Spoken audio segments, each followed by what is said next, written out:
नमस्कार मित्र हो, मी प्रवीण यादव स्वागत करतो तुम्हा सर्वांचे तुमच्या आवडत्या YouTube चॅनल मध्ये। आपण बघत आहात प्रवीण यादव। मित्र हो, मागील काही व्हिडिओज पासून आपण वेगवेगळ्या प्रकारचे विषय आपल्या चॅनलवर घेऊन येत आहोत। या चॅनलवरच्या व्हिडिओंना तुम्ही संमिश्र असा प्रतिसाद देत आहात, परंतु आजचा जो व्हिडिओ आपण तुमच्याकरिता आणलेलो आहोत तो या जगामध्ये असलेल्या विविध आजारांपैकी एक सर्वांना भीतीचं कारण असणारा आजार तो म्हणजे cancer. So, what is cancer? What is cancer? तुम्हाला प्रश्न पडला असेल की कॅन्सर हा आजार कशाचा आहे, तर या कॅन्सरवर आपल्याला मार्गदर्शन करण्याकरिता आज आपल्याकडे कॅन्सरचे तज्ञ व्यक्ती आलेले आहेत। कॅन्सर बचाव सेवाभावी संस्थेकडून याने आपल्याला मार्गदर्शन करणार आहेत। तर आपण जाणून घेऊया की या कॅन्सर आजारापासून आपण कसं वाचू शकतो आणि आपण आपल्या जीवनामध्ये एक हॅपी लाईफ कसं जगू शकतो या संबंधाने तुम्हाला मार्गदर्शन होणार आहे। तर चला बघून घेऊया, त्यांचं मार्गदर्शन ऐकून घेऊया आणि आपल्या आयुष्यामध्ये कॅन्सर पासून वाचण्याकरिता आपल्याला काय करता येईल या संबंधाने ऐकून घेऊ। तुम्हाला कॅन्सर या रोगाविषयीची माहिती तर मिळणारच, परंतु कॅन्सर पासून कसे वाचू शकतो या संबंधाने सुद्धा मार्गदर्शन मिळणार आहे। तर हा संपूर्ण व्हिडिओ तुम्ही बघून घ्या आणि शेअर करा, जास्तीत जास्त लोकांना याचा फायदा होईल। धन्यवाद, गुड बाय, जय हिंद, वंदे मातरम।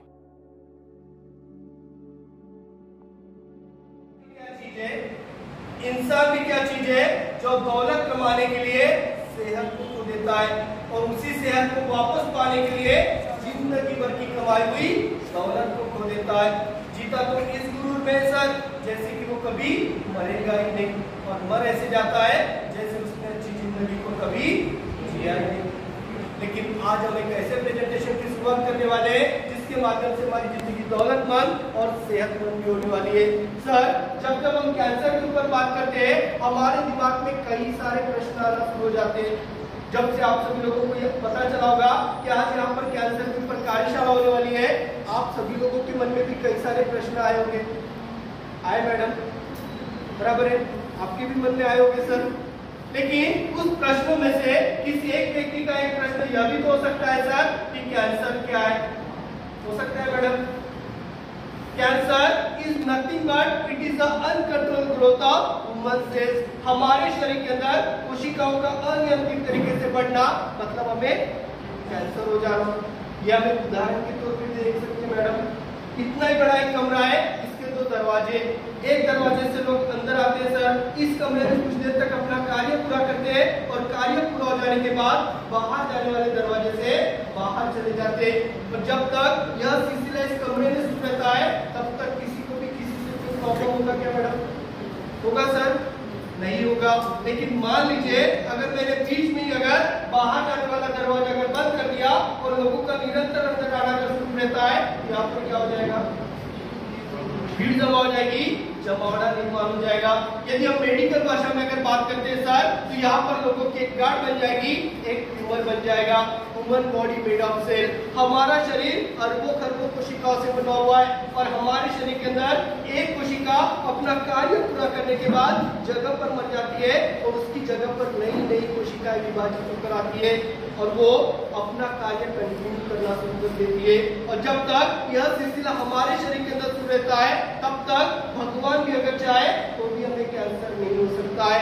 लेकिन हमारे शरीर के अंदर कोशिकाओं के तंत्र में जो कोई बिगाड़ आ जाती है सर, तो पुरानी कोशिकाओं का बनना लगभग बंद हो जाता है और नई नई कोशिकाओं का विभाजित होकर आना शुरू रहता है, जिससे कि हमारे शरीर के अंदर एक ट्यूमर बन जाता है। और यदि यह ट्यूमर अगर इस इंसान के अगर ब्रेन में अगर जाकर बन जाता है तो क्या कहते हैं उसे? Brain tumour. और उस इंसान की मौत तक ब्रेन ट्यूमर के कारण हो जाती है। और यदि यह ट्यूमर अगर सर किसी महिला के अगर गर्भाशय में अगर जाकर बन जाता है तो क्या कहते हैं मैडम? गर्भाशय का कैंसर। और यह गर्भाशय का कैंसर मैडम दुनिया के सर्वश्रेष्ठ स्त्री रोग तज्ञ डॉक्टर के भी अगर गर्भ में ना बचो, अगर उसकी भी जान अगर चाहिए तो कंप्लीट गर्भाशय रिमूव करने के बाद उसका कोई रास्ता नहीं बचता है। ये ट्यूमर हमारे शरीर के अंदर जहां जहां पर जाकर बनता है सर, मेडिकल साइंस द्वारा उसे वो नाम प्रोवाइड कर दिया जाता है। अभी आप सभी लोग ध्यान से देखिएगा, हम लोग देखते हैं सर हमारे शरीर के अंदर कोशिकाओं का विभाजन होता है। सर एक स्वस्थ व्यक्ति की शरीर की कोशिका यहाँ पर दिखाई जा रही है। यहाँ पर आप अवश्य ध्यान देकर देखिएगा, यहाँ पर एक कोशिका अपना 4 दिन का कार्यकाल पूरा करने के बाद जगह पर मर जाती है और उसकी जगह पर नई कोशिका विभाजित होकर आती है। और ये हमारे शरीर के अंदर 1 से 2, 2 से 4, 4 से 8, 8 से 16, 16 से 32 तरह हमारे शरीर के अंदर विभाजित होकर आती है। और आप देख सकते हैं सर, जब भी हमारे शरीर के अंदर विभाजित होकर आ रही है, ये हमारे शरीर के अंदर क्या हो रही है, क्या हो रही है, स्प्रेड हो रही है, फैल रही है, जिससे कि हम अंदर से स्वस्थ और ऊपर से चिकनाहट महसूस करते हैं। लेकिन अभी हम देखेंगे एक कैंसर पीड़ित व्यक्ति की शरीर की कोशिका। यहाँ पर आप एक बार की तरफ अवश्य ध्यान दीजिएगा, यहाँ पर पुरानी कोशिका मर रही है क्या, मर रही है मैडम? यहाँ पर पुरानी कोशिका मरती नहीं है, पर नई नई कोशिकाओं का विभाजित होकर आना शुरू रहता है। लेकिन हमने पहले चित्र में देखा था सर, जब भी कोशिका विभाजित होकर आती थी वो हमारे शरीर के अंदर क्या होती थी, होती थी, फैलती थी। लेकिन यह फैल रही है, यहाँ पर एक ही जगह पर अनियंत्रित तरीके से बढ़ रही है, जिससे कोई यहाँ पर ट्यूमर का रूप धारण कर रही है।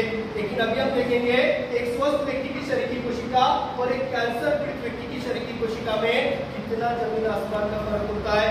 ऊपर में कुछ भी बदल रहे, पीछे में कुछ आंकड़े बदल रहे। इस बदलते आंकड़े की तरफ आप अवश्य ध्यान दीजिएगा। जब स्वस्थ व्यक्ति की शरीर की कोशिका हो जाती है 8, तब उतने समय में सर कैंसर की कोशिका हो जाती है 280। और जब स्वस्थ व्यक्ति की शरीर की कोशिका हो जाती है 16, तब उतने समय में कैंसर की कोशिका हो जाती है 596।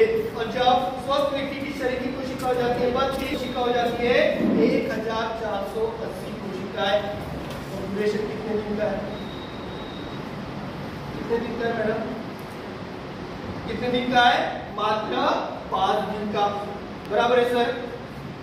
जब 5 दिन में स्वस्थ व्यक्ति की शरीर की कोशिका हो जाती है 32, तब उतने समय में कैंसर की कोशिका हो जाती है 1480 कोशिकाएं। यहाँ बैठे आप सभी लोग शिक्षक हैं और आप सभी लोग यहाँ पर अंदाजा लगा सकते हैं, यहाँ पर स्वस्थ व्यक्ति की शरीर की कोशिका की तुलना कैंसर की कोशिका कितनी गुना तेजी से बढ़ रही है, वो यहाँ पर 46 गुना तेजी से बढ़ रही है। यदि हमारे सामने अगर कोई स्वस्थ इंसान भी अगर नजर आता है और उसके शरीर में अगर 50 से 60 ग्राम का अगर ट्यूमर बनना है सर, तो 20 से 25 दिन मोर देन सफिशिएंट होते। और उसके पीछे का बेसिक साइंस हमें क्या बताता है, क्या बताता है, ये सेल डिवीजन। जब स्वस्थ व्यक्ति की शरीर की कोशिका हो जाती है 32, तब उतने समय में कैंसर की कोशिका हो जाती है 1480 कोशिकाएं। सर आज तक मैंने कई सारे प्रेजेंटेशन किए, मेरे इस प्रेजेंटेशन के दौरान मैंने ऐसे भी लोगों को देखा है सर जिन्हें पहले से कैंसर हुआ होता है, और ऐसे भी लोग मेरे प्रोग्राम में बैठते हैं जिनके परिवार में 2 से 3 मोटे की कैंसर से होती है। लेकिन उन लोगों का हमेशा एक प्रश्न होता है सर, हमें कैंसर क्यों होता है। वही प्रश्न मैं आप लोगों से पूछना चाहता हूँ, हमें कैंसर क्यों होता है, बताइए। आपके नजरों में ऐसी कौन सी चीजें जिसके कारण हमें कैंसर हो सकता है? तंबाकू, करेक्ट सर। यदि हम मेडिकल में के लोगों को छोड़कर सर राह चलते अगर किसी रिक्शा चलाने वाले भैया से भी अगर कहते हैं कि भैया कैंसर क्यों होता है, तो भी वो हमें कम से कम 4 बातें तो अवश्य बता देता है। गुटखा, तंबाकू, सिगारेट और शराब, बराबर है मैडम।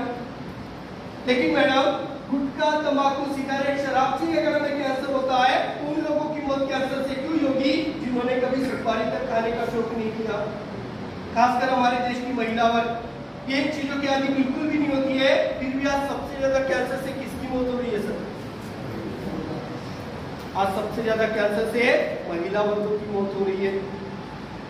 सर एक जमीन के अंदर का बीज है, उसे अगर पेड़ में अगर परिवर्तित अगर होना है, उसे किस किस चीज की जरूरत होगी, किसकी जरूरत होगी? हवा, पानी, मिट्टी, खाद, बराबर है। अगर इसका आंसर अगर हम एक शब्द में अगर चाहे तो क्या हो सकता है? सही वातावरण। जैसे उस जमीन के अंदर के बीज को सही वातावरण मिलना शुरू हो जाता है, तो बीज पेड़ में परिवर्तित होना शुरू हो जाता है। उसी प्रकार गुटखा, तंबाकू, सिगारेट, शराब के कारण हमें कैंसर नहीं होता है, तो उसके नियमित सेवन के कारण हमारे शरीर के अंदर भी एक ऐसा वातावरण निर्माण कर देता है जिससे कि हमें कैंसर जैसा रोग होना शुरू हो जाता है। लेकिन अमेरिकन कैंसर सोसाइटी ने हमें कैंसर होने के पीछे एक सबसे बड़ी वजह बताई है, और वो है हमारे शरीर के अंदर की रोग प्रतिकार शक्ति का कमजोर हो जाना। आज हमारे सामने सबसे बड़ा चैलेंज क्या है? पैसा कमाना, बच्चों की पढ़ाई कराना, या फिर मकान बनाना।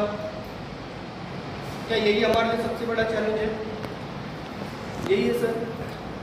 क्या यही है मैडम? ये सब तो पूरा कर लेंगे, लेकिन कब? जब ये शरीर साथ देगा तब। लेकिन क्या आज हमारी रोग प्रतिकार शक्ति हमारे हाथ में है? हमारे हाथ में मैडम? यदि हम हमारे बुजुर्गों की अगर बात करते हैं, वो लोग कितने साल जीते थे मैडम? वो लोग 120 साल 150 साल तक भी जीते थे, बराबर है। लेकिन हम लोग कितने साल जिएंगे? कितने मैडम? यदि सर हम लोग अगर 60 साल जिएंगे तो हमारे बच्चे कितने साल जिएंगे? यदि मैडम हमारे बच्चे अगर 40 साल जिएंगे तो उनके बच्चे कितने साल जिएंगे? 20। अगर हम ऐसे अगर बात करते हैं सर, तो एक दिन हमारे सामने ऐसा भी नजर आ सकता है, जिस तरह हमारे धरती से डायनासोर का अस्तित्व मिट चुका है, उसी तरह इंसान का भी अस्तित्व मिटने में ज्यादा समय नहीं लगने वाला है। तो उसमें मैं उदाहरण देख सकते हैं मैडम, हमारे समाज में पहले महिलाओं की डिलीवरी कैसे हुआ करती थी? नेचुरल हुआ करती थी, बराबर है। लेकिन आज अगर हम किसी अस्पताल अगर विजिट करते हैं तो हमें क्या नजर आता है? ज्यादा से ज्यादा सिजेरियन नजर आता है। और यदि हम पहले के बच्चों के अगर जन्मत वजन की अगर बात करते हैं सर, तो उनका वजन कितना होता था? क्या मैडम? कम से कम 3.5 किलो के ऊपर ही हुआ करता था। लेकिन आज के बच्चों की अगर हम जन्मत वजन की अगर बात करते हैं मैडम, तो उनका वजन कितना होता है? 2 किलो से नीचे। 2 किलो के नीचे। आज बच्चा 1 किलो के नीचे भी उतरता आ रहा है। जन्म लेने के बाद माँ को तक पता नहीं होता है सर कि मेरा बच्चा दिखता कैसा है, बराबर है मैडम? क्योंकि वो कहाँ पड़ा होता है? कांच के गिलास में पड़ा होता है, क्रिटिकल केयर में पड़ा होता है। लेकिन यहाँ बैठे आप लोगों में से कितने लोगों को लगता है कि मुझे भी कैंसर हो सकता है? तो मेरे साथ हाथ खड़े करो। जिन लोगों ने हाथ खड़े किया सर, तो उनका दिल से धन्यवाद करता हूँ। लेकिन जिन लोगों ने हाथ खड़े नहीं किया, उनका भी मैं दिल से धन्यवाद करता हूँ। लेकिन जिन लोगों ने हाथ खड़े नहीं किया सर, उसके पीछे शायद ही 2 वजह हो सकती है। पहली वजह यह हो सकती है कि हाथ खड़े किया और सच में कैंसर हो गया तो एक प्रकार का डर हो सकता है मैडम। लेकिन दूसरी एक इमोशनल वजह यह भी हो सकती है सर, खुद कैंसर का स्पेशलिस्ट डॉक्टर भी क्यों ना हो सर, वो भी इस बीमारी को अपने सपने में भी देखना पसंद नहीं करता है। लेकिन यही सेम सवाल सर अगर मैं मेडिकल फील्ड के लोगों के सामने अगर करता हूँ, तो अपने दोनों हाथ खड़े कर लेते हैं। क्योंकि उन्हें शुरुआत से पढ़ाया जाता है sir, every man born with cancer cell. हम सभी लोगों के शरीर में जन्म जाति कैंसर की कोशिका आ चुकी है, और यहाँ बैठे हम सभी लोगों के शरीर में वो अवेलेबल है। लेकिन एक प्रश्न यहाँ पर यह भी निर्माण होता है सर, हम सभी लोगों के शरीर में जन्म जाति कैंसर की कोशिका आ चुकी है, तो हम सबकी मौत कैंसर से क्यों होती है? सबकी मौत कैंसर से होनी चाहिए थी, लेकिन ऐसा नहीं होता है। कुछ लोग दुनिया भर के व्यसन करते हैं सर, फिर भी उनकी मौत कैंसर से नहीं होती है। लेकिन कुछ लोग सुबह उठकर योगा प्राणायाम करते हैं, 2 टाइम सात्विक भोजन करते हैं, और दिन में 1-1, 2-2 घंटा तक पूजा पाठ भी कर लेते हैं, फिर भी ऐसे लोगों की मौत कैंसर के कारण हो जाती है। क्योंकि जब तक हमारे शरीर के अंदर की रोग प्रतिकार शक्ति स्ट्रॉन्ग रहती है, तब तक जन्म जाता चुकी कैंसर की कोशिका इनएक्ट अवस्था में रहती है, सुप्त अवस्था में रहती है। लेकिन जैसे हमारे शरीर के अंदर की रोग प्रतिकार शक्ति कमजोर होने लगती है, हमारे शरीर के अंदर ऐसे 2 फैक्टर प्रवेश कर लेते हैं मैडम, जिसमें से सबसे पहला है carcinogens. It is a potent poison chemical. ये हमारे शरीर के अंदर अलग अलग मार्ग से प्रवेश करता है, और हमारे शरीर के अंदर प्रवेश करने के बाद सुप्त कोशिका को एक्टिव करने का कार्य शुरू कर देता है। और ये हमारे शरीर के अंदर किस मार्ग से प्रवेश करता है? तो बैको डायरेक्ट खाइए सर, या फिर जलाकर पीजिए। ये दोनों कंडीशन में कार्सिनोजेंस का कार्य करता है। शराब के सेवन से आज तक लाखों लोगों की मौत कैंसर के कारण हो चुकी है। और सर मैं स्कूल में जब प्रेजेंटेशन दे रहा था, तो वहाँ के प्रिंसिपल ने मुझे बताया उनके स्कूल के 2 बच्चों की जो मौत है सर, वो पेट के कैंसर के कारण हो चुकी है। क्योंकि कि मैडम आज के स्टूडेंट वर्ग के जो बच्चे हैं वो ज्यादा से ज्यादा चाइनीज फूड और फास्ट फूड का सेवन करने लगे, जिसके कारण आज हमारे देश में स्टूडेंट वर्ग के जो बच्चे हैं उनमें पेट के कैंसर का प्रमाण बहुत ही तेजी से बढ़ते जा रहा है। और सर रोज सुबह उठकर जो चाय और दूध में डुबोकर जो बेकरी से लाई हुई चीजें खाते हैं वो किससे बनती है मैडम? मैदा। किससे बनती है? मैदे से बनती है। और मैदा खुद में कार्सिनोजन का कार्य करता है। और ऐसी चीजें जिसे ज्यादा जलाकर पकाया जाता हो, जिसके ऊपर काली परत आती हो, होती है एसिडिक फूड, जिसके माध्यम से भी हमारे शरीर के अंदर कार्सिनोजन सृष्टि करता है। और यदि हमें सूरज की 44 डिग्री के तापमान में अगर बाहर निकल रहा है मैडम, तो हमें अपने आप को हमेशा कैसे रखना चाहिए? कैसे ढककर रखना चाहिए, क्योंकि क्या ओजोन लेयर डैमेज हो चुका है सर। सूरज की तेज किरण अगर हमारे स्किन से अगर डायरेक्ट अगर मैच हो जाती है तो हमें आसानी से स्किन कैंसर जैसा भी रोग हो सकता है। और सर आज आधुनिक युग में ज्यादा से ज्यादा इस्तेमाल किया जाने वाला कॉस्मेटिक, सर आज महिलाओं तो इसका इस्तेमाल करती है, लेकिन आज महिलाओं के साथ साथ पुरुष वर्ग भी चीजों का इस्तेमाल करने लगे। लेकिन सर जब हम इन चीजों का इस्तेमाल करते हैं तब हमें देख सर हमारे घर के छोटे छोटे बच्चे भी चीजों का इस्तेमाल करना शुरू कर देते हैं। और सर आज तो KG1 KG2 के बच्चों में भी इसका क्रेज पाया गया है। सर इसे बनाने के लिए आर्टिफिशियल कलर और आर्टिफिशियल प्रिजर्वेटिव का इस्तेमाल किया जाता है। और आर्टिफिशियल प्रिजर्वेटिव को बनाने के लिए मैडम मरे हुए जानवर के खून का पेस्ट देकर भी बनाया जाता है। यदि हमारे घर के बच्चे सर बार बार एक ही जगह पर अगर इसका इस्तेमाल करते हैं, उन्हें आसानी से स्किन कैंसर और ब्लड कैंसर जैसा भी रोग हो सकता है। इसलिए सर आज से हम इन चीजों का इसी जगह पर रख देंगे जहाँ पर हमारे बच्चों का हाथ तक न पहुँच सके। और सर आज हमारे देश में हर किसान सर अपने खेतों में पेस्टिसाइड का इस्तेमाल करने लगा है। जो सब्जी हमें ठंड काल में मिलनी चाहिए थी मैडम, वो हमारे लिए 12 ही महीने उपलब्ध होती है। इसके माध्यम से पेस्टिसाइड के माध्यम से। अगर आपने हरियाणा का एक आर्टिकल अगर पढ़ा होगा तो आप सभी लोग जानते हैं सर हरियाणा में 5 घर छोड़कर 1 घर में कैंसर का नजर आता है। हम लोग रोज खाने पीने के माध्यम से 0.22% कार्सिनोजन अपने शरीर के अंदर इंटर करते, और किसी ने सोचा भी नहीं होगा कि ब्रश करने से भी हमें कैंसर जैसा रोग हो सकता है। लेकिन टूथपेस्ट में खतरनाक केमिकल पाया जाता है सर, जिसका नाम है फ्लोराइड। यदि फ्लोराइड की मात्रा अगर हमारे शरीर के अंदर जरा सी भी अगर बढ़ जाती है तो हमें आसानी से कैंसर का भी लेवल लग सकता है। लेकिन सर आज कुछ पढ़े लिखे लोग भी गलतियां करके पूरा अखबार हाथ में होता है, पूरा अखबार पढ़कर हो जाता है, फिर भी मुझसे ब्रश नहीं निकालते। मैंने तो ऐसे भी लोगों को देखा है सर जो पूरा कॉलोनी का चक्कर लगाकर आ जाते हैं, फिर भी मुझसे ब्रश नहीं निकालते। अगर बच्चे का स्कूल अगर नजदीक है सर, उस बच्चे को स्कूल तक छोड़कर वापस आ जाते हैं, फिर भी मुझसे ब्रश नहीं निकालते। लेकिन आज से हमारा और हमारे घर के बच्चों का ब्रश करने का जो समय है मैडम, वो 2 मिनट से ज्यादा बिल्कुल भी नहीं होना चाहिए। और जो हमारी संस्कृति है वो पूरे विश्व में प्रसिद्ध है, अतिथि देवो भव। जब भी हमारे घर में कोई मेहमान आते हैं हम उन्हें बड़े प्यार से ठंडा या फिर गर्म ऑफर करते हैं। लेकिन मैडम ये जो ठंडा होता है इंसान को आसानी से ठंडा करने में भी सक्षम होता है, इसलिए ना हमें यहाँ से ठंडा पीना है सर और ना किसी को पिलाना है। और एक सोशल मैसेज का पालन हमें अवश्य करना है। पॉलिथीन बैग्स पर गवर्नमेंट ने अवश्य बंदी डाली है, क्योंकि आज भी हमारे घर में सर कई दिनों तक हमारे फ्रिज में पड़ी हुई नजर आती है। लेकिन पॉलिथीन बैग्स में कोई भी खाने का फल, कोई भी खाने की सब्जी यदि हम 4 घंटे तक अगर पैक कर देते हैं और 4 घंटे के बाद अगर उसे बाहर निकाल कर देखते हैं सर, उस पर हमें एक बुलबुल सा लहर नजर आता है मैडम, होता है ABP मॉलिक्यूल, जिसके माध्यम से भी हमारे शरीर के अंदर कार्सिनोजन एंट्री करता है। और आज हमारे घर के बच्चे या फिर हमारे स्कूल में आने वाले जो बच्चे होते हैं सर, वो कितने भी गरीब से स्कूल में क्यों ना आते हो, वो अपने जेब में 5 से 10 रुपए तो अवश्य लेकर आते हैं। और जैसे स्कूल की छुट्टी होती है दौड़कर दुकान जाते हैं, आइस गोला, आइस कैंडी कलर करके, बिस्किट कलर करके चॉकलेट खाते हैं सर, जिससे कि उन्हें भविष्य में ब्लड कैंसर जैसा भी रोग हो सकता है। व्हिडिओ आवडल्यास तुम्ही लाईक शेअर करायला विसरू नका। चॅनलवर पहिल्यांदा आला असाल तर चॅनलला सबस्क्राईब करून बेल बटन दाबायला विसरू नका। कॅन्सरच्या अनेक व्हिडिओपैकी ही सिरीज आपण चालवत आहोत। 4-5 व्हिडिओ सतत तुमच्याकरिता घेऊन येणार आहोत, जेणेकरून संपूर्ण माहिती तुम्हाला आम्ही कॅन्सर विषयी देऊ शकतो।